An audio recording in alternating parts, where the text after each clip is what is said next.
Hello, my name is Linda Kammerbeyer and I am coming to you from Nashville, Tennessee. Today we're going to be making easy peasy, Philly cheesy gourmet pizza.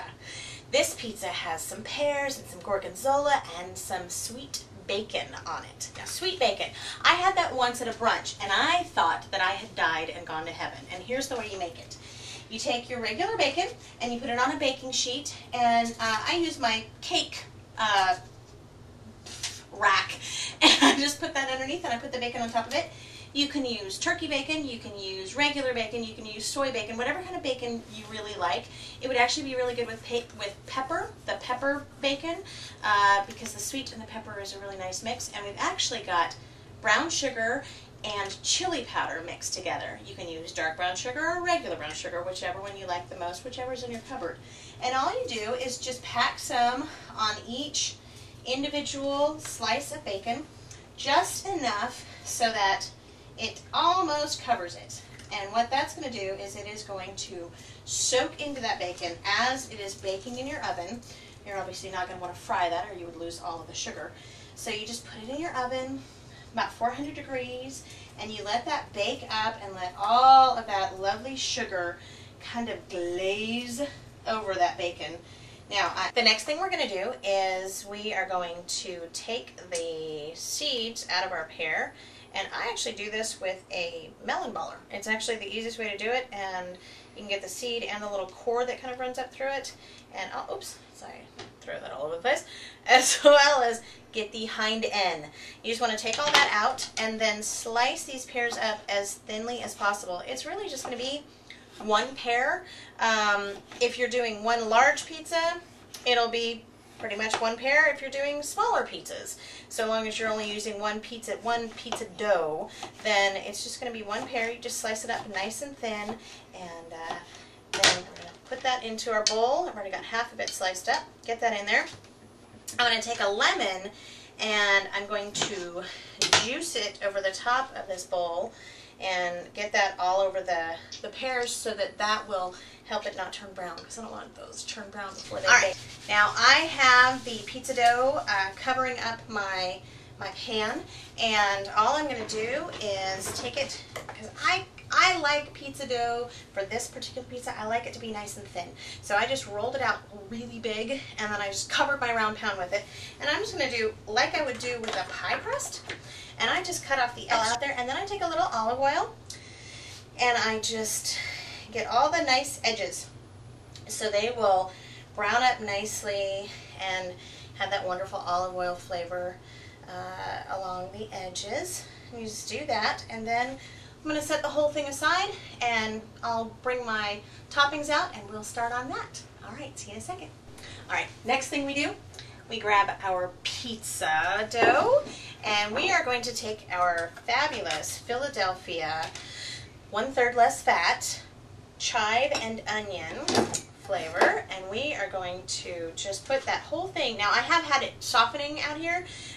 It's been out here for about half an hour, so it's nice and soft, and I'm sure you can do it for longer if you'd like to. And you're just going to spread that all over this wonderful pizza. Now what you want to do is take your pears and put them in some sort of pretty design. It's completely up to you how you do this. I kind of do a concentric circle if I can find the center of my pizza, which sometimes I can't, and that's okay too.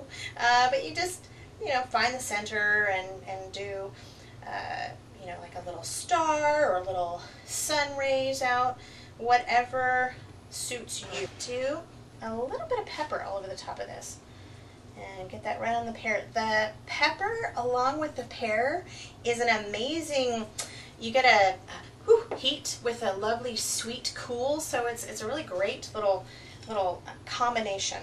And you want to put that right on top of the pear. Then the bacon.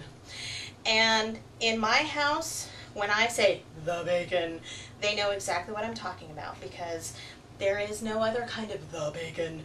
It just, when I make this to take to a party or something, and I make this bacon to go on the pizza, I almost always have to make extra bacon, because if I don't, and that smell goes wafting through the house, my husband is not happy with me if he doesn't get to nibble on some. So luckily for him, I did make a little extra so he can nibble on some of this. And of course, he is my cameraman, so he does get to taste test at the end. So I'm sure we'll see exactly what he thinks about this wonderful concoction.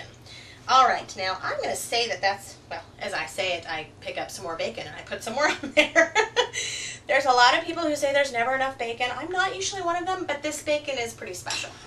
All right, so we have got our gorgonzola, and again, just use your hands and kind of drizzle it over the top of it.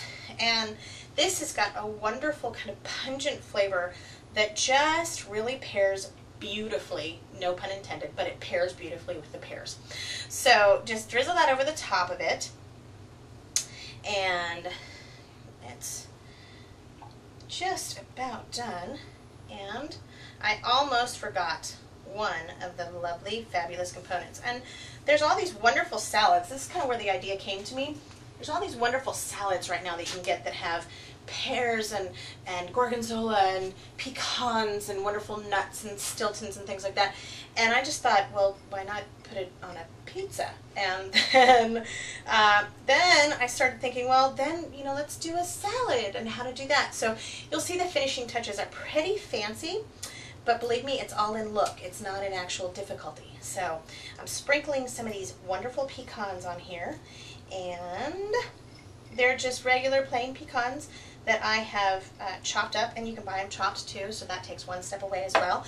And all we're going to do is put this into a 350-degree oven and bake it off for about 10 to 12 minutes. You'll kind of know by the crust, and the cheese will get melty and yummy. So that's when we'll take it out. So I'm going to put it in the oven, come back in a second and see how it goes. All right, the next thing we need to do is we need to make a nice little vinaigrette. This is actually going to be a honey Dijon vinaigrette, and I know I mentioned salad earlier. Well, this is the salad portion. We are going to make it kind of sweet because our salad is actually going to be arugula based. So that is very peppery, and it is a lovely pairing with all of the cheeses and everything we've got going on. But we do want to take a little bit of the heat out of that. So I put a nice, about a tablespoon and a half of honey in there. And then I'm going to get rid of that messy spoon and spatula. And I am going to put in a little garlic powder, a little salt, a little pepper, all good stuff. I'm going to get that lid on the honey because I certainly don't want pepper in my honey. That would be unfortunate. Now, I'm going to add a little bit of balsamic vinaigrette, which again has some nice sweet qualities to it. And we're just going to get that back on, and I'm going to stream in some, actually I'm going to stir it up a little bit, and then I'm going to stream in some nice olive oil. Next, I want to add all of my arugula into there. And the dressing is going to help wilt that down too. And again, it'll take a little bit of the bite out of it. I'm also going to sliver up some really lovely fresh basil leaves and get that in there. I want those into nice little slivers, and just kind of permeating all throughout that arugula, this nice, lovely, fresh, and our pizza is ready. So let me put this in there and get that out of the oven. I'll be back in just a second. And here comes our yummy, cheesy goodness now. Oof. And now, you take your arugula basil vinaigrette salad and you just put some of that up on top of there, and grab a fork. Let's see, should I cut it up for him, or do you think he just wants the whole thing? I think he just wants the whole thing. Here we go.